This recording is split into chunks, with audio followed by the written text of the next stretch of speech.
That phone in your hand or in your pocket right now exists because of someone who almost nobody has ever heard of.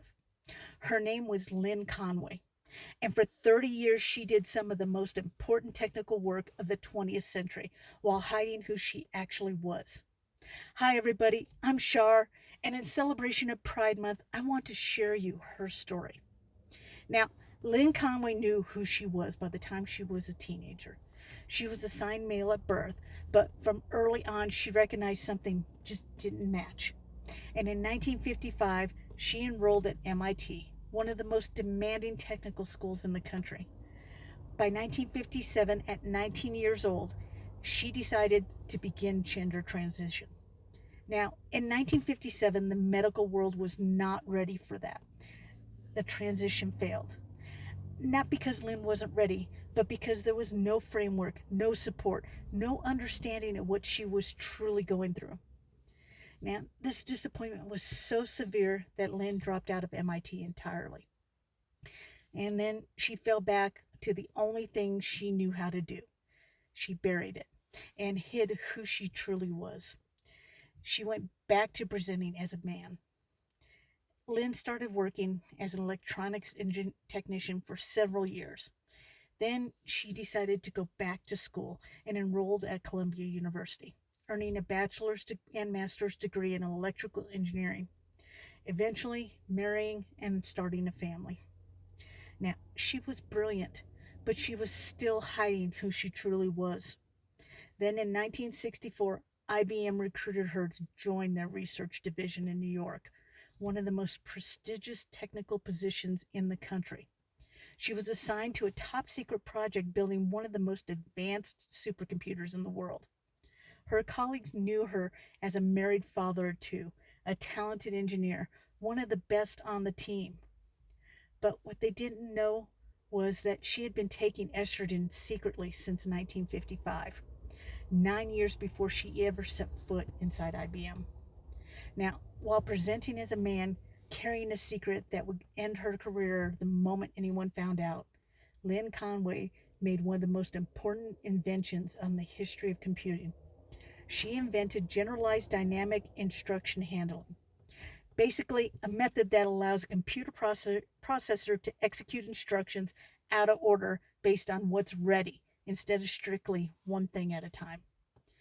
So, if you have ever used a smartphone, a laptop, or virtually any modern computer, you've used a processor built on the principle that Lynn Conway invented. You're probably using her work right now to watch this video.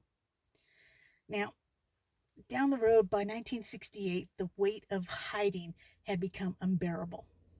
The clinical depression that came with years of suppressing her identity was severe. She sought help and found a doctor willing to support her in the transition, and she made the decision to move forward for real this time. She summoned the courage to tell her bosses at IBM about her plans, and they fired her. Not for poor performance, not for any failure in her work. She was fired simply because she intended to live as who she actually was. And under the laws and norms back in 1968, she had no recourse, no lawsuit, no settlement, nothing. She also lost something else under the legal constraints of that time. She was denied access to her own children after the transition was finalized. In just a matter of months, Lynn Conway lost her job, her career, and her family, the professional identity that she had spent over a decade building. Now, this is a part where most stories like this end, but hers didn't. She completed her transition in 1968, and then she made a decision that would define the next 3 decades of her life. She would start over completely. A brand new name, a new identity, and she would never tell anyone what had happened before. She called it stealth mode. She took a job as a contract programmer and moved to Memorex. Then in 1973, she was hired with Xerox PARC, the Palo Alto Research Center, which is the birthplace of some of the most important computing innovations in history. Now, nobody at Xerox knew who she had been. Nobody knew about IBM. Nobody knew about the firing, the divorce, or the children she never got to see. They just knew she was exceptional. And at Park, Conway helped pioneer an entirely new approach to designing computer chips, what's called VLSI, Very Large Scale Integration. And in 1978, she co authored the textbook that would teach an entire generation of engineers how to do it. That textbook became the standard. It shaped how the modern semiconductor industry actually builds the chips inside every piece of technology you currently own today. Now, from there, she went on to work with DARPA. That's the Defense Department's most advanced research agency, the same organizations whose funding helped build the foundations of the modern internet. She eventually joined the faculty at the University of Michigan as a professor of electrical engineering and computer science, where she would eventually retire. For 30 years, Lynn Conway built one of the most significant careers in the history of computing. And for 30 years, almost nobody knew her name. In 1999, nearing her retirement, Lynn made a choice. She decided to build a website, and on it she told her own story in her own words on her own terms before anyone else could tell it. She wrote about being fired by IBM in 1968, about the children she lost access to, about 30 years of hiding everything that had happened before she became Lynn Conway. That website became something nobody expected.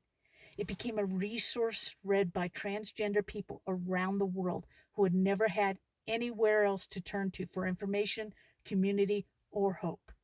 It documented gender transition, workplace discrimination protections, medical resources, legal information, all of it built by someone who had lived through it and having none of it available when she needed it most.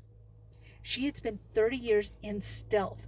Now she spent the rest of her life making sure nobody else ever had to do that. Then in 2020, 52 years after she was fired by IBM, they apologized.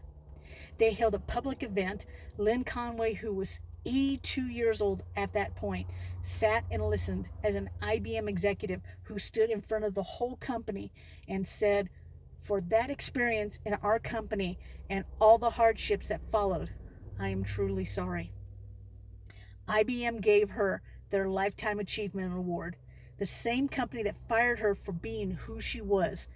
52 years later, called her a pioneer who changed the world through her technology. She was also named one of Time magazine's most influential transgender Americans.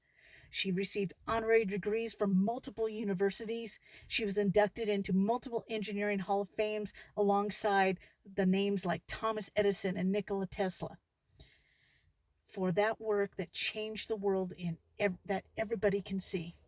It took most of the world 50 years to find out who did it. Now, sadly, Lynn Conway died on June 9th of 2024, almost exactly 2 years ago this week. She was 86 years old, and she spent the first 30 years of her career hiding so completely that the people working beside her every day never knew who she really was. And she spent the last 25 years of her life making sure other people wouldn't have to carry that same weight alone. Every smartphone, every laptop, every piece of modern technology running a processor is built on the principles she invented. That's Lynn Conway's fingerprint. Whether the world knows her name or not, you're standing on her shoulders, even if history almost didn't let you know who she was. Thank you, everybody. Happy Pride. I'm Shar. Stay in the middle.